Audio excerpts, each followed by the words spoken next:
Hola, el día de hoy vamos a ver el tema de embarazo múltiple, el cual es un tema bastante amplio porque vamos a encontrar diferentes temas que ya hemos visto a lo largo de todo el curso de obstetricia y los vamos a ver ahorita. Espero les guste, es un tema bastante amplio, pero traté de hacerlo un poquito corto y preciso y de una forma un poquito diferente. Pues que empiece la clase. ¿Qué es embarazo múltiple? Básicamente, lo que es el embarazo múltiple viene siendo la presencia de 2 o más fetos dentro del útero, ya sean 2, 3, 4, 5, 6, 7 o el número que se pueda de fetos.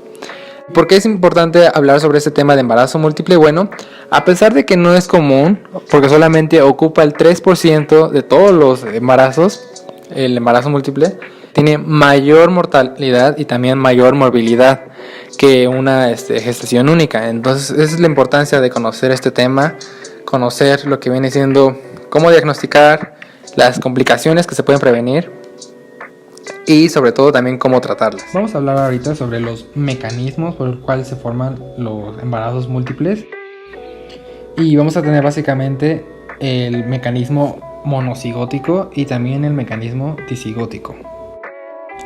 El mecanismo monocigótico se va a generar básicamente porque tenemos a un óvulo, el cual va a ser fecundado por un espermatozoide. Posteriormente vamos a tener lo que viene siendo un embrión. Este embrión, con el tiempo, ahora vamos a ver en cuánto tiempo, se va a dividir. Ya sea que se divida lo más común, que viene siendo en 2, o también se puede dividir ya sea en 3, 4, 5 o un poquito más. Pero bueno, lo más común es que se divida en 2. Posteriormente pues ya tenemos a 2 embriones y por lo tanto vamos a tener lo que viene siendo pues finalmente 2 fetos. Estos gemelos se les va a conocer como gemelos monocigóticos o también gemelos idénticos. ¿Esto por qué? Porque básicamente van a compartir mucha carga genética demasiado similar. ¿Por qué? Porque vienen básicamente del mismo embrión, simplemente que ese embrión, como ya vimos, posteriormente se dividió. Dentro de los gemelos, esos van a abarcar básicamente un tercio nada más. Los otros 2 tercios van a ser por los gemelos disigóticos, en el cual ahorita vamos a ver su mecanismo, el cual es que básicamente tenemos a 2 óvulos totalmente diferentes y van a ser fecundados por 2 espermatozoides totalmente diferentes. Es decir, cada óvulo va a ser fecundado por un espermatozoide diferente. Por lo tanto, tendremos a lo que viene siendo 2 embriones totalmente diferentes. ¿Por qué? Porque vienen de diferentes células, ¿no? Ya sea de diferente óvulo y de diferente espermatozoide. Posteriormente, pues ya cada embrión se va a ir desarrollando y finalmente tendremos a lo que viene siendo pues 2 fetos. A este tipo de gemelos se les va a conocer como gemelos disigóticos o también gemelos fraternos. Y como ya les había comentado, estos simplemente abarcan los 2 tercios, es decir, la mayoría de los gemelos en general. Estos también van a compartir obviamente carga genética, pero su carga genética va a ser totalmente menor a comparación de los gemelos monocigóticos, que su carga genética es mayor. ¿Por qué? Porque los monocigóticos vienen de solamente un embrión, eso es lo importante, de un embrión que posteriormente pues se divide. Mientras que los gemelos disigóticos van a venir de 2 embriones totalmente diferentes y esos ya no se van a dividir. Su configuración fue totalmente diferente desde ese momento de la fecundación. En este tipo de gestaciones múltiples tenemos diferentes configuraciones, ya sea de placenta y de membranas extraembrionarias. Por ejemplo, en los gemelos disigóticos tenemos que lo más común es que sean diamnióticos y dicoriónicos. Eso quiere decir que cada uno va a tener su amnios y su corion totalmente diferente. ¿Por qué? Porque como vimos, esos vienen de diferentes embriones totalmente diferentes, por lo tanto pues su configuración va a ser muy independiente.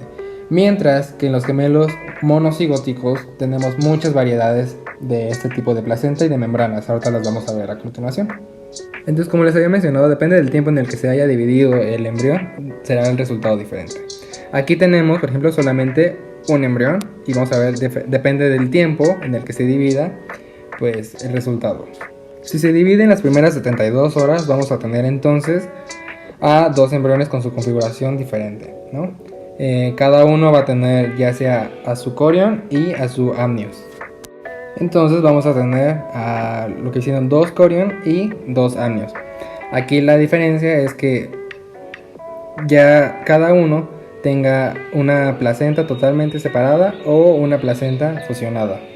Pero tengan placenta separada o placenta fusionada, van a ser estos dicoriónicos y diamnióticos, ¿ok? Porque cada uno va a tener su corión y su amnios independiente.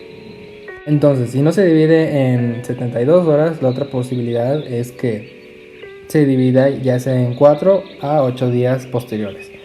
Si se divide en este tiempo, bueno, lo que vamos a tener es que van a tener un mismo corión, van a compartir el corión, pero lo que van a tener diferente va a ser el amnios. Por lo tanto, van a ser diamnióticos y monocoriónicos.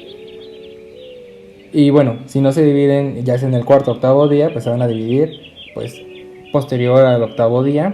Entonces esto va a provocar que tengan solamente un amnios y un corión. Por lo tanto, ese tipo de gemelos van a ser monoamnióticos y monocoriónicos. Y bueno, si se dividen en un periodo mayor a 13 días, lo que vamos a tener es que van a ser nuevamente monoamnióticos, monocoriónicos, pero van a estar unidos en lugar de estar separados. Esas son algunas de las complicaciones que vamos a ver más adelante. Antes de pasar a los factores asociados, me gustaría mencionar brevemente algunos conceptos que se van a ver implicados dentro del embarazo múltiple también, que es el de la superfetación y el de la superfecundación. Superfetación significa básicamente cuando hay un intervalo tan largo o más largo que un ciclo menstrual entre las fecundaciones. Es decir, la persona queda embarazada estando embarazada. Eso es básicamente imposible, se menciona. Creo que me parece que es más frecuente como en animales en ciertos experimentos. Pero bueno, se puede tomar esto a consideración. Y es decir, tendremos a un feto, por ejemplo, de 32 semanas, mientras el otro tiene 34 semanas. El otro concepto es el de superfecundación, en el cual nos habla que es cuando hay una fecundación de 2 óvulos diferentes en el mismo ciclo menstrual, pero estos van a ser fecundados por diferentes espermatozoides. Es decir, va a ser en un coito totalmente diferente. Aquí algo curioso es que no necesariamente los espermatozoides van a ser del mismo padre. Aquí pueden ser espermatozoides de diferente padre, y aquí ya tenemos, por ejemplo, el ejemplo de heteropaternidad. O también puede ser del mismo padre, pero puede ser en días diferentes. Pero todo esto dentro del mismo ciclo menstrual. Bueno, ¿por qué se da el embarazo múltiple? Bueno, ¿cuáles son los factores que se han visto asociados? Bueno, tenemos diferentes, ahorita los vamos a ver. Entonces tenemos factores ya sea demográficos, factores hereditarios, factores nutricionales, factores asociados al tratamiento hormonal anticonceptivo y factores asociados al tratamiento para infertilidad. Dentro de los factores demográficos tenemos la raza y el grupo étnico. Se dice que es más común este tipo de embarazos en mujeres blancas, no hispánicas. Otro de los factores demográficos viene siendo la edad materna. Se dice que entre la madre sea más añosa, mayor la probabilidad de que tenga ese tipo de embarazos. Esto se da sobre todo porque ese tipo de mujeres, bueno, entre más añosas, luego requieren más de técnicas de reproducción asistida. Por eso es que a veces se asocia las mujeres añosas ese tipo de embarazos. También tenemos que se ha asociado en mujeres que son multigestas. Dentro de los factores hereditarios se ha visto, por ejemplo, varios cromosomas implicados.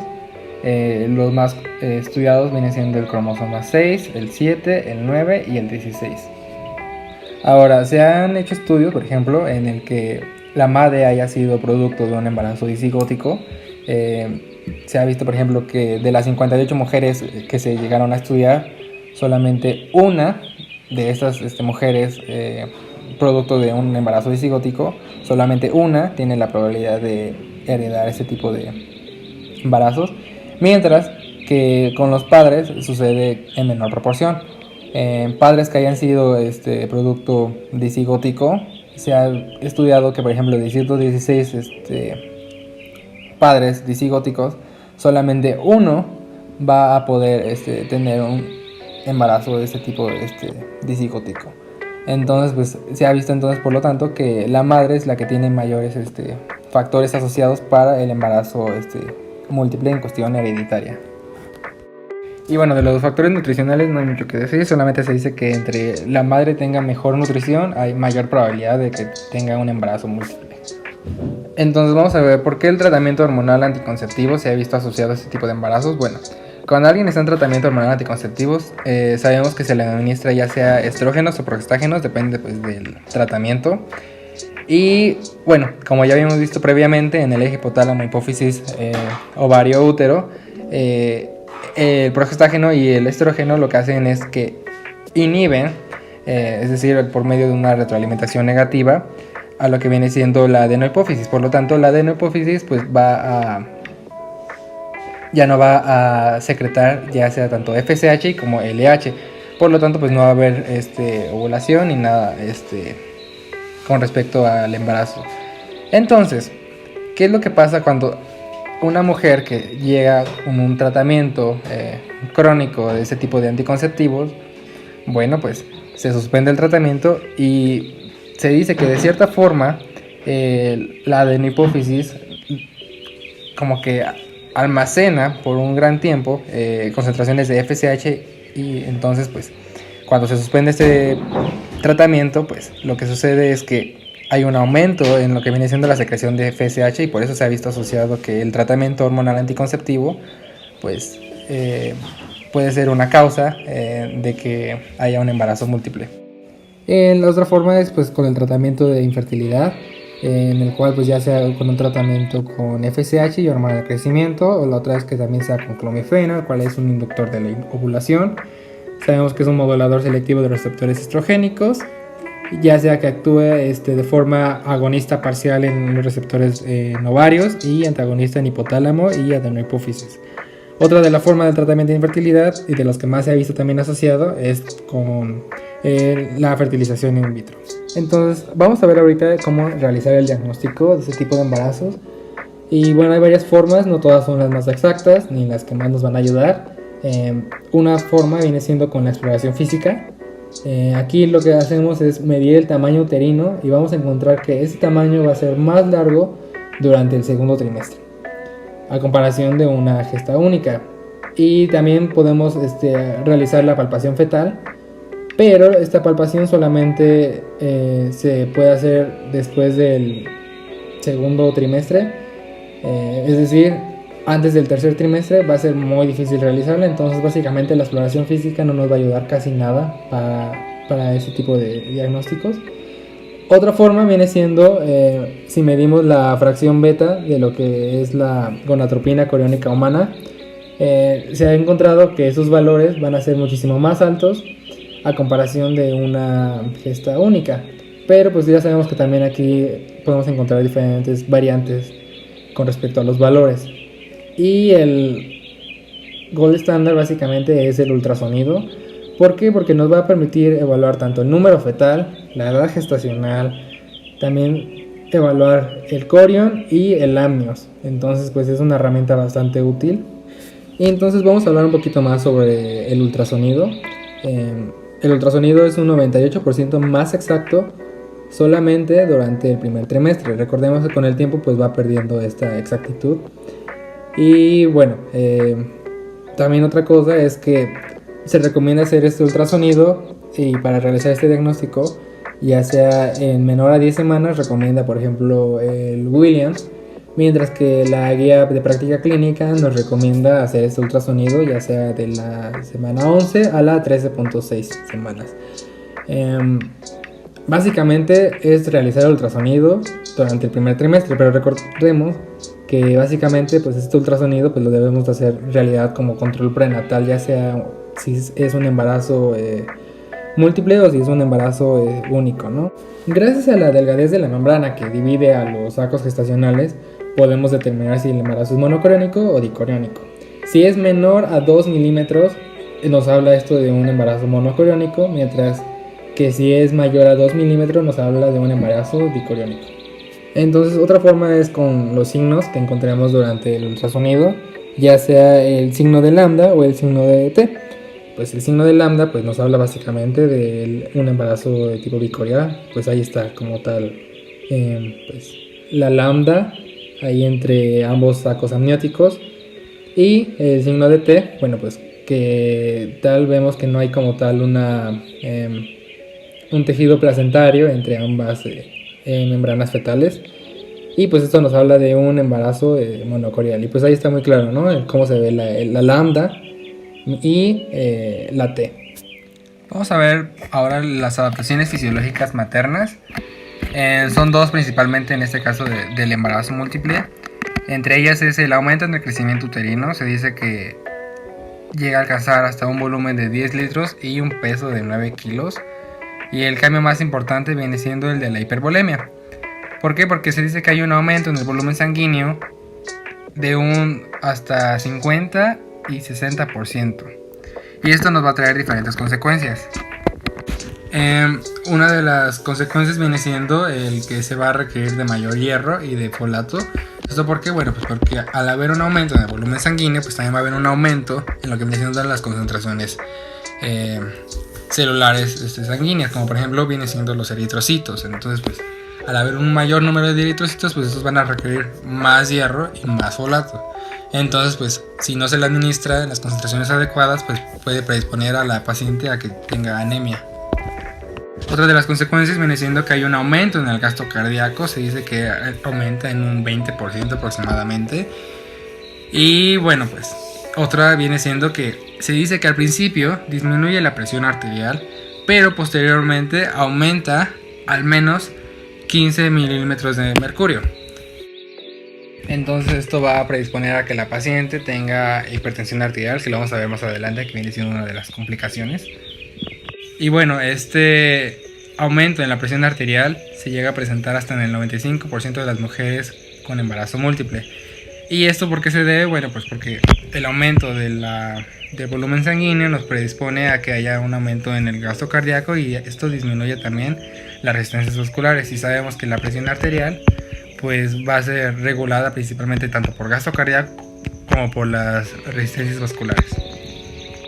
Y finalmente, otra de las consecuencias del aumento en el volumen sanguíneo viene siendo el aumento en el riesgo de hemorragia posparto. Vamos a ver ahorita las complicaciones, y una de ellas pues es la hipertensión arterial, como ya lo habíamos visto. Bueno, ya habíamos visto hace rato que era por el cambio ya sea del gasto cardíaco y de las resistencias vasculares, pero también se dice que el número fetal y la masa placentaria pueden estar implicadas en la fisiopatología. La otra complicación que se ha visto asociada es el parto pretérmino, y aquí se ha visto que entre mayor sea el número de fetos, será el menor tiempo de gestación esperada.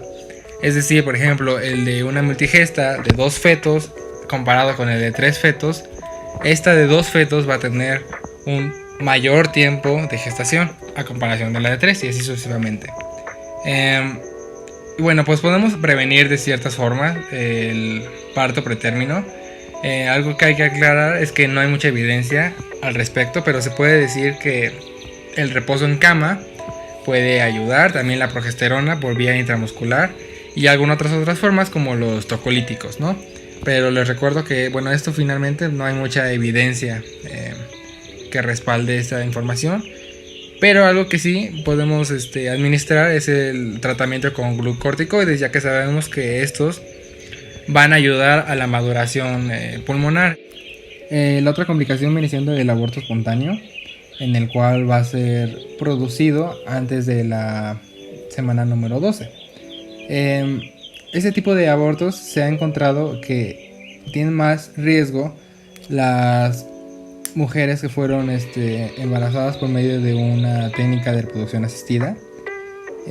También se ha visto que el aborto espontáneo puede ser solamente de un feto, es decir, podemos tener solamente podemos tener 2 fetos durante el primer trimestre, y posteriormente el feto se dice que se reduce o desaparece en el segundo trimestre. Eso sucede en aproximadamente en 1 de 40 casos. Y pues entonces al principio podemos tener solamente los 2 fetos, y ya en el segundo trimestre pues ya solamente un feto. Y este feto que queda se dice que, bueno, básicamente sí puede sobrevivir y no tiene como tal riesgos. Solamente hay riesgos si el feto que queda es producto de un embarazo de tipo monocoriónico. Ahí sí pueden haber riesgos. Pero si es de tipo bicoriónico, pues el feto puede sobrevivir bien. Otra de las complicaciones viene siendo la muerte fetal, la cual va a ser durante el segundo o tercer trimestre del embarazo.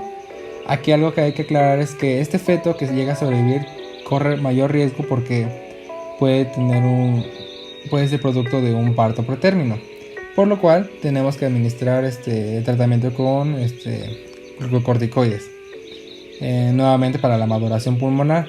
Esto porque una vez que se haya hecho el diagnóstico de muerte fetal, el parto va a suceder en las 3 semanas posteriores al diagnóstico. Entonces por eso es que tenemos que administrar previamente el tratamiento con corticosteroides.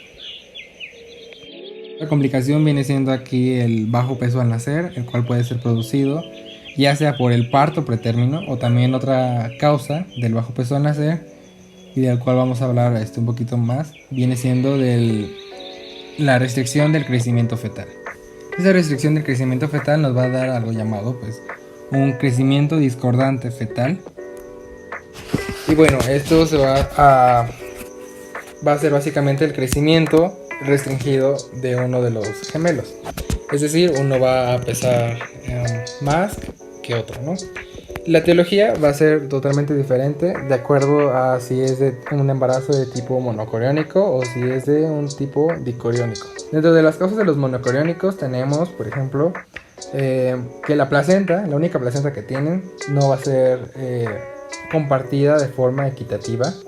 Es decir, uno va a tener un poquito más que otro. Y también otra causa es que vamos a encontrar anastomosis, ya sea arteria o vena, que ahorita la vamos a ver un poquito más adelante. Y dentro de los dicoriónicos también tenemos diferentes causas. Uno de ellos viene siendo los factores genéticos, que van a ser diferentes en ambos fetos, ya sea hombre-mujer, mujer-mujer, hombre-hombre. Siempre uno va a tener un crecimiento totalmente diferente al otro. La otra mecanismo viene siendo la repartición inequitativa de la placenta.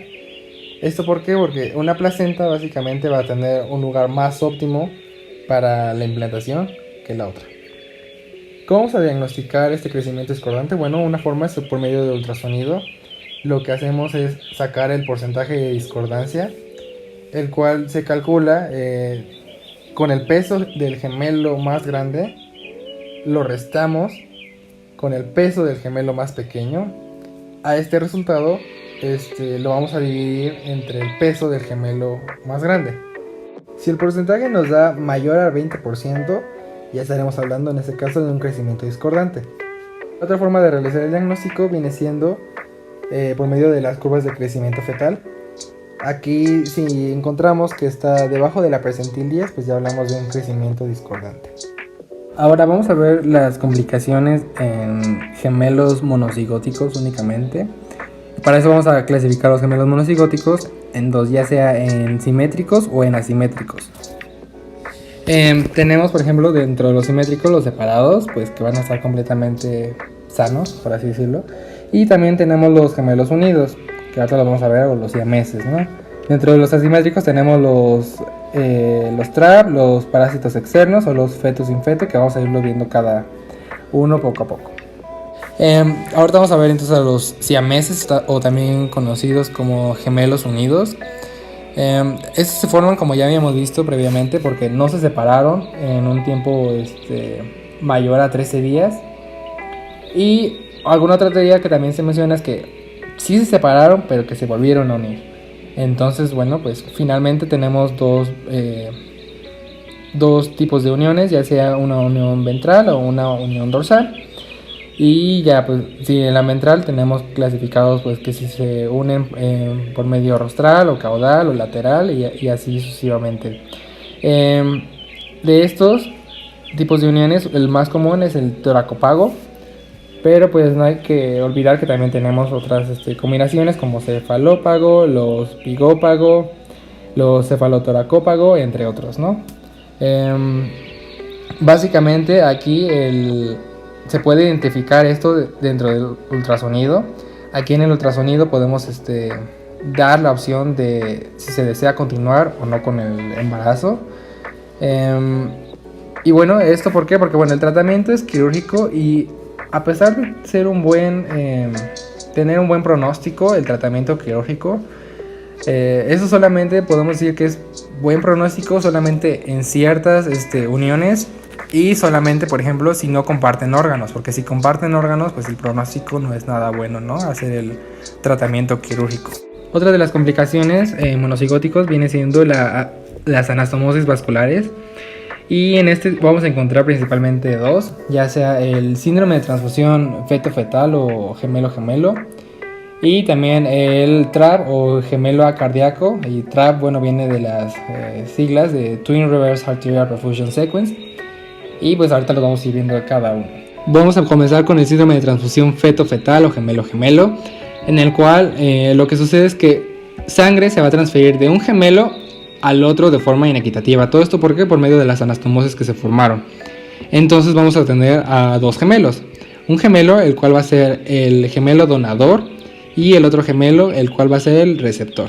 Y pues esto va a generar consecuencias, entre ellas, por ejemplo, el donador, pues al donar sangre, al quedarse con menor cantidad de líquido, en general, entonces nos va a predisponer a que tenga oligohidramnios. Y lo contrario con el receptor. Pues al tener una mayor concentración de líquido, pues nos va a generar polihidramnios. Entonces, al gemelo que es donador, aparte del oligohidramnios, pues nos puede predisponer a que tenga anemia. ¿Por qué? Porque hay una disminución en las concentraciones de sangre y pues con esto pues también de eritrocitos. Y también otra de las causas que nos puede provocar esto es isquemia en ciertos órganos, como por ejemplo ya sea cerebro. ¿Por qué? Porque bueno, básicamente pues no hay como tal muy buena perfusión. Y bueno, polihidramnios aparte se puede complicar con una falla cardíaca. ¿Esto por qué? Porque bueno, sabemos que hay un aumento en las concentraciones sanguíneas.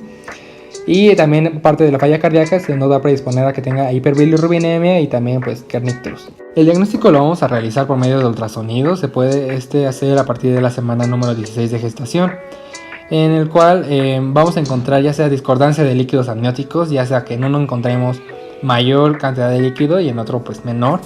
Y también otra forma viene siendo por medio de la medición del bolsillo vertical. En bueno, si es menor o igual a 2 en un saco y mayor o igual a 8 o 10, algunos autores mencionan, pues podemos realizar este diagnóstico de síndrome de transfusión feto-fetal. Entonces vamos a ver ahorita la clasificación de Quintero, brevemente, en el cual nos permite ver el manejo y pronóstico de acuerdo al grado que tengan de síndrome de transfusión feto-fetal. Tenemos básicamente 5 fases, ya sea 1, 2, 3, 4, 5. La 1 siendo la más leve y la 5 pues la más grave, en la cual pues ya hay muerte fetal, ya sea de uno o de los dos gemelos. Otra de las complicaciones por anastomosis viene siendo el TRAP o el Twin Reverse Arterial Perfusion Sequence, o también conocido como gemelo acardíaco. Aquí nuevamente vamos a tener lo que viene siendo un feto receptor y un feto donador.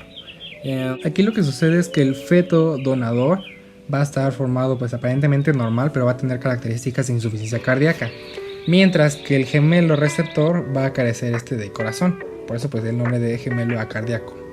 El TRAP va a ser causado porque va a haber una derivación placentaria de arteria a arteria grande, y también va a ser acompañado por una derivación vena-vena. Entonces vamos a encontrar anastomosis ya sea arteria-arteria y también vena-vena. Y bueno, la presión de perfusión del gemelo donante va a superar a la del gemelo receptor, que va a recibir el flujo sanguíneo inverso pues de su hermano gemelo. También bueno, hay que aclarar que la sangre arterial que ya fue usada va a llegar al gemelo receptor, y esto por medio de los vasos ilíacos. Por lo tanto solamente se va a perfundir la porción inferior del cuerpo, por lo tanto pues se va a interrumpir el crecimiento y desarrollo pues de la parte superior del cuerpo, y por eso en la imagen se ve nada más que hay crecimiento en la porción inferior del feto. Dentro de las otras complicaciones que nos faltan viene siendo el parásito externo y el fetus in fetu. Se parecen, pero bueno, son muy diferentes. El gemelo parásito externo sucede porque hay un feto que muere y posteriormente los tejidos que sobreviven o que restan se unen al feto normal y por lo tanto pues se vuelve a vascularizar el nuevo tejido y pues por lo tanto por eso queda como un parásito externo. La otra es fetus in fetu, en el cual, bueno, al principio del desarrollo, un embrión va a quedar envuelto dentro de su gemelo. Posteriormente se va a detener el desarrollo de este gemelo y por lo tanto se va a perder esta disposición espacial normal. Y bueno, todas estas han sido las complicaciones que se pueden desarrollar solamente en gemelos monocigóticos. Y bueno, pues vamos a pasar al tema. Vamos a ver ahorita el cuidado prenatal. Básicamente, pues ya sabemos que el propósito de esto es intervenir y prevenir pues las complicaciones que se puedan encontrar. El cuidado prenatal va a ser básicamente pues muy similar al que ya habíamos visto también previamente en clase. Solamente voy a aclarar algunas cosas que son diferentes en este caso. La dieta se recomienda que sea una dieta de 40 a 45 kilocalorías por kilogramo al día. Y de estas kilocalorías en total tenemos que dividir que 20% sean en proteínas, 40% en carbohidratos y 40% en grasas. Ahora, ¿cuántas citas se recomienda? Todo esto, bueno, pues la guía de práctica clínica nos dice de acuerdo al tipo de embarazo. Si es, por ejemplo, un embarazo monocorial biamniótico, se recomienda un mínimo de 9 citas. Si es un embarazo de tipo bicorial, sin complicaciones, se recomienda mínimos 8 citas. Y si es un embarazo, por ejemplo, trillizo, en el que sea monocorial triamniótico o bicorial triamniótico, se recomienda un mínimo de 11 citas. Algo que sí menciona mucho la guía de práctica clínica viene siendo el uso del ultrasonido en la semana 11 o 13.6. Y bueno, pero esto lo sabemos, que sea un embarazo múltiple o un embarazo único, pues tenemos que realizar el ultrasonido en el primer trimestre. Ahora vamos a ver lo que viene siendo en el parto de este tipo de embarazos. Vamos a ver cómo desde la preparación, el momento de nacimiento, y inducción de parto o estimulación, y anestesia y analgesia. Y bueno, para la preparación del parto pues tenemos que tomar en cuenta algunas complicaciones que ya habíamos visto, por ejemplo el parto pretérmino, pero también otras como puede ser la disfunción contráctil uterina, la presentación fetal anormal, el prolapso del cordón umbilical, placenta previa, desprendimiento de placenta y también hemorragia posparto. Como esto puede ser un parto pues complicado, por eso se necesita tener un equipo y personal totalmente capacitado para atenderlo. Vamos a ver entonces las presentaciones fetales. Estas principalmente es confirmarlas por medio de ultrasonido. No necesitamos como tal muchas maniobras, solamente por ultrasonido tenemos que ver la presentación fetal. Y bueno, van a ser muchas combinaciones como ya las habíamos visto previamente en clase, solamente que pues en lugar de un feto vamos a encontrar 2 o más. Las más comunes de presentaciones viene siendo la cefálica cefálica, la cefálica nalgas o la cefálica transversa. Ahora, la vía de nacimiento es un tema bastante polémico porque algunos autores mencionan una vía y otros sugieren otra. Pero bueno, se dice en general que si por ejemplo ambos vienen en presentación cefálica, se puede optar por una vía vaginal, mientras que si uno viene por ejemplo en vía cefálica y en otro vía transversa, primero se puede optar por la vía vaginal, es decir, para que salga el que viene presentado cefálicamente, y el segundo que viene presentado transversalmente pues salga por vía cesárea. Hay otros autores que comentan que pues desde el inicio se puede optar pues con la cesárea, hay otros que están en contra, entonces pues esto es como muy polémico. ¿Cuándo va a ser el momento indicado o ideal para el nacimiento? Bueno, el Colegio Americano de Ginecólogos y Obstetras recomienda diferentes fechas de acuerdo al tipo de embarazo múltiple. Por ejemplo, se recomienda un parto a las 38 semanas solo en los casos no complicados de un embarazo de tipo dicoriónico. Se recomienda un parto ya sea entre la semana 34 y 37 para los monocoriónicos diamnióticos, igual no complicados, y un parto entre la semana 32 y 34 para los casos de un embarazo monocoriónico y monoamniótico. Y vamos a ver brevemente ahorita la inducción del parto o estimulación y la anestesia y analgesia. Se dice que se puede utilizar los mismos criterios para usar oxitocina que los que ya habíamos visto previamente. Y también se menciona que la oxitocina sola o con maduración cervical se puede usar de forma segura tanto para los fetos como para la madre. Ahora, la anestesia y analgesia es un tema también bastante polémico porque diferentes autores recomiendan una. ¿Y todo esto por qué? Porque bueno, depende también de la presentación fetal, de las complicaciones que se tengan y de la habilidad también pues de los médicos. Y bueno, generalmente se recomienda pues si no hay complicaciones y todo está pues bien, pues que sea una analgesia de tipo epidural. Para finalizar esto voy a decirles dos conceptos que son pertinentes conocerlos, el cual viene siendo la reducción embrionaria y el feticidio selectivo, los cuales son dos técnicas que se utilizan para disminuir el número de fetos. ¿Esto con qué fin? Porque bueno, sabemos que el embarazo múltiple es un embarazo que tiene demasiadas complicaciones. Entonces, lo que se hace aquí es pues reducir el número de fetos. Por ejemplo, si alguien tiene 8 fetos, pues sabemos que ese es un embarazo que tiene muchas complicaciones, muchos riesgos. Y lo que se hace en este caso sería reducir el número fetal, ya sea hasta 2 o 3, que es como un poquito con menos complicaciones, a comparación de un embarazo, pues ya sea con 4, 5, 6 o más fetos. La diferencia entre reducción y el feticidio viene siendo que en la reducción, como tal, bueno, pues se elimina a los fetos que están normales, mientras que el feticidio se selecciona a los fetos que estén anormales. Eso es como básicamente la diferencia entre reducción y feticidio. Bueno, eso sería todo. Gracias. Y no olviden quedarse en sus casitas y lavarse las manos y no salir si no es necesario. Bye.